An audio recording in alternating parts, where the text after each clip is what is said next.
New Zealand. Most people in the world want to go to New Zealand, and there's a good reason for it because it's fantastic. It's a very conservative country compared to Australia and some other countries in the world, but it is well worth visiting. Now, the best time to go is like September through maybe February, maybe October to February. The last time I was there at Christmas, and it was so cold that I had to wear a sweater every day I was there, and didn't go to the beach once. But that's rare, very, very rare. But it's a cooler country than say Australia. The high is probably in the 80s, and but you try to get there, and the best time really is October, October through maybe February. That's considered the best time to go. There are two islands, the North Island and the South Island. Let's show you what we're talking about. And here's Auckland. Here's Wellington, the capital. Here's Nelson. Here's Christchurch. There is Queenstown. Okay. This is the Milford Sound over here. And Tenau is here. Okay. And this, well, I'll tell you later. Now, I would do this, having been there at least 25 times. I would fly into Auckland my first time. I would go down and see the Waitomo Caves. You've heard of them. They're the bugs that light up everything. And you go in the cave and it's all light on the ceiling, all these little lights. And it's here. And then there's Rotorua, which is here. Most people drive this and see them. They go back the same way, or they'll go back sort of like this. And or they continue down. They fly from here, probably down to Queenstown. Wellington is an interesting place for a day, but most tourists don't go there. And because there are other more fabulous things to do in New Zealand. And if you saw, a lot of movies are filmed in New Zealand, but down here is where people go. I recommend you do that route, not stay more than a week in the North Island, and seeing Auckland. Auckland is a fabulous city, right? Reminds you a little bit of San Francisco, a little bit, and Sydney a little bit because of the harbor and what goes on there. But I would just do that circle and fly down to Christchurch. Christchurch is exactly like England. It's very British in the way they eat and everything. And you only need a little time there. If you're Dutch heritage, they have a little Holland up here that you can go visit. And now, if you've got a lot of time, because you spend 4 or 5 days here, and you need to spend at least 10 days here, at least, if you're going to do a lot of things, if you want to see it well. But say at least 2 nights in Christchurch, then go by car, or you can fly it to Queenstown. It's over there. Now, Queenstown is, I guess, the adventure capital of New Zealand. It's like Kanab in Utah. You can do everything in Christchurch, Queenstown. I'll get it right. But Queenstown. It's a nice little town, a walking town. It's not too big. And it's on the bottom of one lake. And this is where you set off to tour much of the south central part of the South Island. And you can, a lot of the Lord of the Ring was filmed here in that area of Queenstown. And that's where you fly to do the Milford Track. Now, most of you have never heard of the Milford Track. They say track and not trek, Milford Track. And the Milford Track, you can do it 2 ways. It's about 4 days and 3 nights. I don't know how many miles it is. I've only done it twice. sometimes it's tiring. But the first time I did it was like 50 years ago. And I had a backpack. You take your bedroll and everything, your food, and you just walk it in those days. You can still do it now, but it's controlled. Only 50 people a day can do that. And you must leave your little lodge, a little place where you can go in and cook some food and sleep in a bunk bed that is wood. You have to have your own padding or whatever. But you have to leave the next day because 50 are coming in. Is that a guided thing? No. You do it on your own? If you do it where you're backpacking. Okay, but no 50, guided. no, 50 people are allowed a day to backpack in. And you must follow the trail and meet the next place where you sleep by then, anytime. Usually around 5 is when people get there to the next place. So that one, I did it, but in those days they didn't have these little buildings where they had it's rusty. They had a room with bunk beds, this solid wood like this. And you just threw your bedding on there and slept. And you go in the kitchen area and cook. But there's 50 people, which is the second time I went. I call that the more civilized way. It's for older people who don't want to have to carry a weight. You walk just with your day pack, because all the food, everything is furnished in these lodges. You'll walk, you have to be at the next lodge by the end of preferably at dinner time, because there's a cook there, and they will cook dinner for you and breakfast and provide stuff to make lunch. So you head out, you start out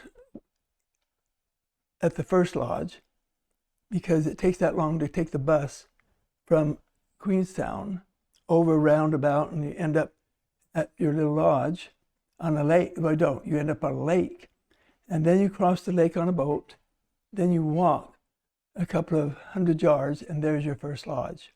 And you spend the night there and have dinner, make your lunch, and then you start walking. Now, we had a guide. The 50 people have 3 guides, and because they have it designed. Some people are really macho. They got to go. So they have one of the guys that leaves, I don't know, like 7 a.m. And they just lead them out, and they go real fast. But they'll stop and see things, but they keep moving. Then you have the second group that is a little slower. And then you have the third group. Every half hour, a group leaves. The third group is for people that want to sleep in and aren't that much of a hurry, and they'll just walk and look, and once in a while take a side trail. But that's the way to do it. If you're over 40, you don't want to have to carry all that stuff unless you love it. But they have people. You'd go as you're walking, where the people walking don't stay the same area that the lodge people do. And as you're walking down, you'll see these like dorm type things, and you go in and tour it because nobody's there yet. Usually they're still walking, carrying their backpacks, and you'll pass them sometimes because they like to look around. And go in there and say, oh, I'm so glad I'm older. I'm so glad I'm doing this. But anyway, they have fireplaces and places to dry your clothes because it can rain on you or snow on you. And it's a great trip. It's one of the most famous walking trips in the world. But no one in America has ever heard of it because we just never heard of it. But on our trip that we took, a friend of mine went, and we did it. And on our 50 people, we only had us as Americans there. They were from Switzerland, Germany, Australia, South Africa, Italy. They were from several other. There's one from Brazil. So they were from the world, and they'd all heard of this. And they can't wait to do it. And but if you're a hiker and you have an extra 4 days or so, contact them. You must book it months in advance. We booked ours a year in advance and got it because we wanted a right day to do it. A certain day we had to do it for the rest of our trip. So it's worth it. And there are a lot of walking trails in New Zealand. The northern part of the South Island has 2 of them, which we went up and did. You fly to Nelson, and then you drive over, and over here there are 2 of them, Franz Josef and another one, and we did both. And then, so that's the, and then when you end that Milford Track, you're at the little fjord where what is that called? You're where you want to be. It's, oh, Kaz, I'm getting old. It's not the Milford Track, the Milford Sound. It's the Milford Sound, and they have a very nice hotel there where you can eat, clean up, and stay the night. And then the next day, you can take the boat that will take you out into the fjord, out into the water, and you can stay there as long as you want. But a day is enough because you're tired from walking and seeing beautiful, beautiful stuff. What's the, how long is the Old Milford trek? It's, I don't know miles, it's 4 days, 3 nights. No idea what the distances are? Yeah, you walk probably 15 to 20 miles a day. Oh, wow. That's quite long. Yeah, every day is a long trek.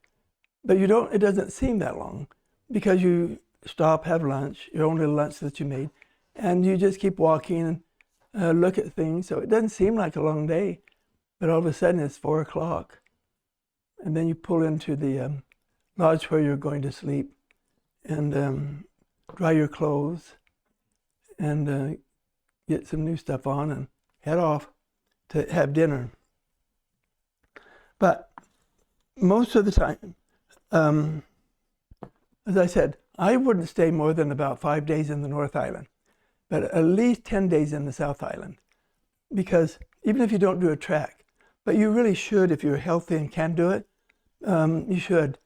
You can do some minor ones here, but there's a train that basically goes across from here to over here, and that's a beautiful train ride. It's a 1-day train ride. Leave in the morning, get over here in the afternoon, and then you go down to Queenstown. So you don't have to fly at all. You can fly to Nelson, then go over here. It's best if you have a driver, and a driver, it could be a driver guide or a guide and driver, because they can tell you all the gossip, all the things that is going on there, and the history of it, which even if you have the guidebooks, you do miss a lot if you do it on your own. And they drive on the other side of the street than we do in the US. And it takes some people quite a while to remember, particularly on the left, when you turn left, you'll end up in the wrong lane. But then you stay 2 days maybe in Queenstown, but that's not as valuable as going here.